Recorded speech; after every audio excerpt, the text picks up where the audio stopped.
53 seconds from a cold start to wheels off. That number came from Northrop's own flight test data at Edwards, and nobody at the Pentagon disputed it. The F-20 Tigershark could scramble faster than any fighter in the American inventory, faster than the F-15, faster than the F-16, faster than anything the Soviets had on a ready line. It carried the same APG-67 radar the Air Force wanted for its frontline interceptors. It burned 40% less fuel per hour than the F-16 it meant to replace on the export market. Northrop priced it at roughly $11 million a copy in 1982 money, less than half what an F-15 cost, less than a fully loaded F-16. If this aircraft matters to you, if you flew something Northrop built, or your old man did, or you just remember when fighters didn't cost $100 million, subscribe, hit like, and tell me in the comments which jet you think got robbed. Every channel this small lives or dies on that button. 3 prototypes flew. All 3 demonstrated performance that matched or exceeded the F-16 in speed, climb rate, and turn radius. Chuck Myers, the former head of air warfare in the Office of the Secretary of Defense, called it the best dollar-for-dollar fighter America ever designed. The jet pulled 9 Gs clean. It sustained 7.3 in a sustained turn at 15,000 feet. Northrop's engineers had built a single-engine fighter around the General Electric F-404 engine, the same power plant that drove the F/A-18 Hornet, but with only 1 instead of 2, saving 4,000 pounds of dead weight and eliminating the second engine's entire maintenance chain. 0 countries bought it. No export contract, no letter of intent that survived contact with Washington. The F-20 never entered production or saw a squadron assignment. 2 of the 3 prototypes crashed, both during airshow demonstration flights, both killing their pilots. The third sits in a museum in California, engines cold for 4 decades. The airframe that beat every performance benchmark Northrop set for it, that met every cost target the State Department asked for, that satisfied every requirement the Air Force listed for a lightweight export fighter. That airframe died because of a policy memo. No technical failure, no lost fly-off. A memo. Northrop's chairman, Tom Jones, had bet 17 years and $800 million of company money on a fighter the U.S. government told him the world needed. The government changed its mind. Or more precisely, one administration made a promise and the next one broke it, quietly, without apology, without compensation. The F-20 Tigershark became the most capable fighter nobody flew. The story of how that happened involves Jimmy Carter, Ronald Reagan, a Pentagon turf war, and 2 dead test pilots named Darrell Cornell and David Barnes. It also involves the single ugliest truth in the defense business, that the best airplane doesn't win, and neither does the cheapest. The airplane with the right friends wins. The original mock-up sat in Northrop's Hawthorne facility, under a tarp for 3 months, before anyone outside the engineering division saw it. Tom Jones had authorized the project in 1975 using company funds, without a government contract, without development money from the Air Force, and without any guarantee it would pay off. Northrop's board committed to spending its own cash on a fighter the United States hadn't asked for yet. But Jones knew something. He'd watched Jimmy Carter's foreign policy team draft Presidential Directive 13, the FX policy, which split American fighter exports into 2 tiers. Top-tier allies, NATO, Japan, Australia, could buy the F-15 and F-16. Everyone else got a restricted menu. Countries like Taiwan, South Korea, the Philippines, and a dozen others across the Middle East and Latin America needed something new, something deliberately less capable than frontline American hardware, so it couldn't threaten Israel or shift a regional balance. Carter's team called it sufficiently capable. The British had tried a similar tiered export approach with the Hawker Hunter in the 1950s, selling downgraded variants to non-aligned nations while keeping the best marks for the RAF and NATO partners. It created resentment and drove customers towards Soviet alternatives. Anyway, Jones read the directive and saw a captive market, 40 or 50 nations locked out of buying the F-16, all of them carrying cash. Northrop already had the F-5 Tiger, the most widely exported American fighter in history, flying with over 30 air forces. The F-20 would be its successor. Same maintenance philosophy, same small footprint, dramatically better performance. "We designed the airplane to the policy," Jones told Aviation Week in 1982. "We did exactly what the government asked us to do." Then Ronald Reagan won the 1980 election and burned the policy to the ground. In 1981, Reagan's team rescinded the FX restrictions. The sound you heard, if you stood in the hallway at Northrop's headquarters that week, reportedly carried through 2 closed doors.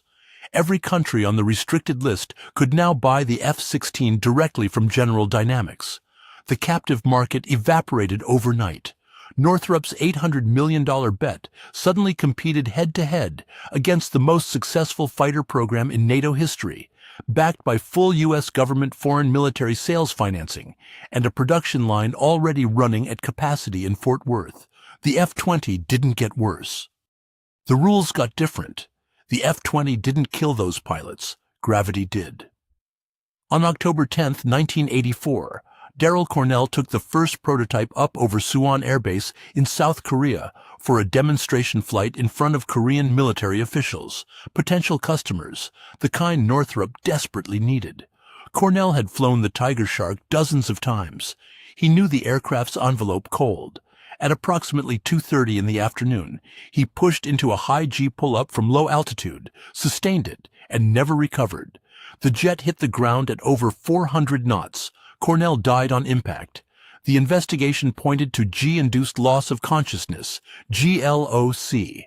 Cornell's anti-G suit functioned normally. The aircraft showed no mechanical failure. The F-20 performed exactly as designed. Cornell's body simply quit under sustained loading, blood draining from his brain faster than his suit could compensate. And by the time unconsciousness hit, he had less than 2 seconds of altitude left. There's a particular sound an audience makes when an aircraft goes from climbing to descending, and nobody corrects it. A collective inhale that never gets exhaled properly. Korean witnesses at Suwon described it later. The silence after impact lasted longer than the crash. Northrop buried Cornell, grounded the fleet for 4 months, reviewed every G-onset protocol, and pressed forward. They had no choice. The program had already consumed most of its private funding, and without a sale to Korea or Taiwan, the F-20 faced cancellation by accountants rather than engineers. 14 months later, David Barnes flew the 3rd prototype at the Canadian Forces Base in Goose Bay, Labrador. Same setup. A demonstration for a foreign audience, another high-performance profile designed to show what the Tigershark could do against the MiG-23s and MiG-21s these countries expected to face. The Soviets had flooded export markets with cheap Fulcrums and Floggers by the mid-80s, and Northrop needed to prove the F-20 could match them in the vertical, the one regime where a light, high-thrust-to-weight fighter dominates. Barnes entered a similar high-G maneuver on April 24, 1986. Same result. GLOC. No recovery. The aircraft cratered into Canadian forest. 2 pilots lost to the same cause in the same flight profile, the Air Force Safety Review noted. The aircraft is not implicated. Their words. The Tigershark's airframe held up perfectly both times. The engine never failed. The flight controls responded as programmed until ground impact. What killed Cornell and Barnes killed pilots in F-16s and F-15s too. The Air Force's own studies from the mid-80s documented over 24 GLOC incidents across the tactical fleet, several of them fatal. The F-20 had no monopoly on the problem, but the crashes gave Washington exactly what it needed. 2 dead pilots at 2 foreign airshows made the Tigershark toxic.